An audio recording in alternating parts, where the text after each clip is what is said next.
Hi mga kapatid! Ayan, hindi niyo ako makita kasi nakatago ako. Hello, eto't gawa tayo ng kilawin na white tuna, white fish, basta magkaiba sila guys, pero gagawin ko to pagsasamahin ko. Ayan, ang laki. Diba? Sarap. Then, we have tomato and onion. Gawin natin. Ayan, naano ko na siya, ready na. Ano ko na lang, maliliit na hiwa. Ayan, be careful yung kamay nyo. Ayan. Mahilig ako nito guys kasi ang sarap. Gusto ko lang ipakita kung paano ko ginagawa tong kilawin na isda. Kilawin na isda na tuna. Ayan. Ewan ko anong klaseng isda yan guys, pero malalaki siya. Talagang sadyang para sa kilawin lamang. So, ihalo ko na siya dito sa na-dice na kamatis. Then, mix it together. Wow, diba? Ayun. Kunin ko. Dito lang. Ganito lang ginagawa ko din. Then, slice natin ito. Ayan, slice lang. Yung katamtaman lang na slice na gusto nyo. Kasi gusto ko ganito para lasa yung ano niya. Ganito yung katin. Ayan. Thinner like that.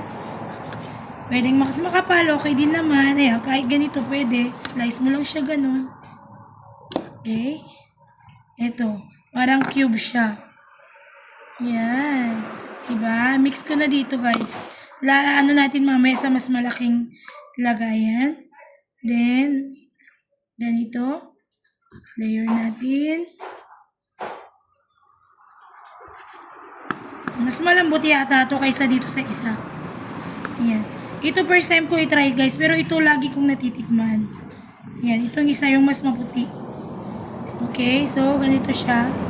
And then next, we have this. Parang mas maganda to eh. Mas parang chewy itong isda na to. Yan. Ganito ko ginagawa to guys. Ang sarap. Ay yung mga ano dyan, pag di pa kayo nakakatry nito, gawin nyo. Ang sarap. Ayan. Sa hindi mahilig ang kilawin,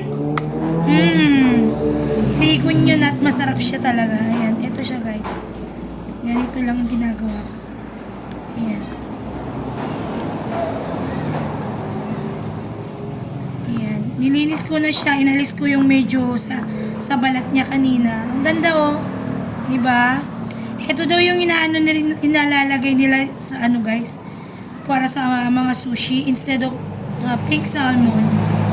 Itong mga white tuna na ganito daw. Nilalagyan daw ng wasabi. Hindi ko pa na-try yun dito. Pero yung sinasabi nila na may ganito nun, na-try ko na doon dati with wasabi. Binili ko lang. So, eto siya. Transfer natin dito sa malaking lagayan. Ayan. Eto siya.